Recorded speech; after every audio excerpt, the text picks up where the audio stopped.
আপনারা নিশ্চয় অবগত আছেন, ভারত এবং পাকিস্তানের মধ্যে কিছুদিন আগে যুদ্ধ হয়েছিল। সেই যুদ্ধে চলাকালীন 3 নম্বর ছাগলের বাচ্চার মতো বাংলাদেশ পাকিস্তানের জঙ্গিদের সঙ্গে হয়েছে।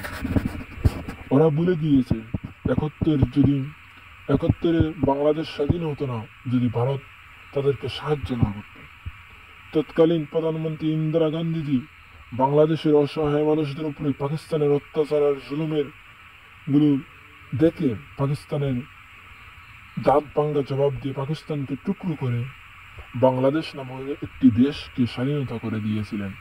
আজ তারা ভারতের বিপক্ষে কথা বলতেছে পাকিস্তানের সঙ্গী হয়ে। পাকিস্তানের জঙ্গিদের আজকে তারা সঙ্গী হয়েছে।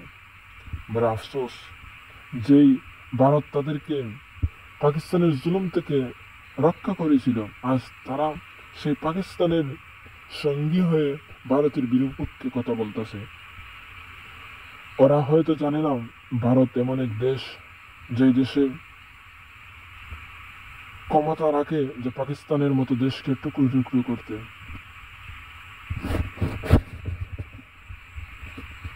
পাকিস্তানের জঙ্গিরা ভারতের কাশ্মীরে নিরীহ মানুষদের উপরে অত্যাচার এবং তাদেরকে হত্যা করেছে।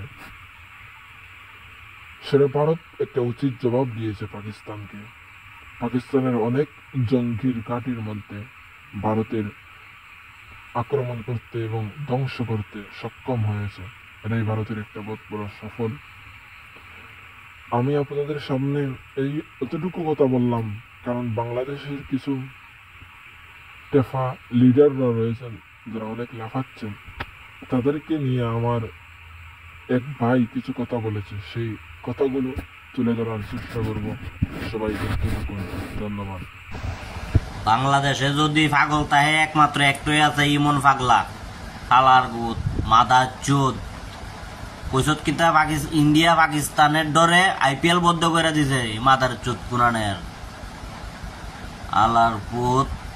তোরা বাপের বাপ, আচ্ছা শুন, তোরা দে কালি কস হ্যাঁ পাকিস্তানের টান টানস কুত্তার বাচ্চা হল, তোরার বাপ কটা তোরা কইতে পারস নি? হ্যাঁ তোরার বাপ কটা, ইমন পাগলার বাপ কটা নিজে ইমন পাগলা নিজেও কইতে পারে না।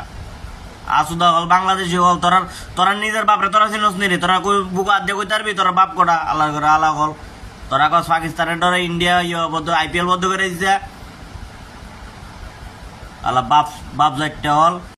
আমার এই দাদা সঠিক বললো কিনা সবাই কমেন্টে জানিয়ে দিবেন এবং লাইক করতে ভুলবেন না। সবাই ভারতীয় হলে জয় হিন্দ লিখে সবাই চ্যানেলটাকে সাবস্ক্রাইব করবেন। ধন্যবাদ।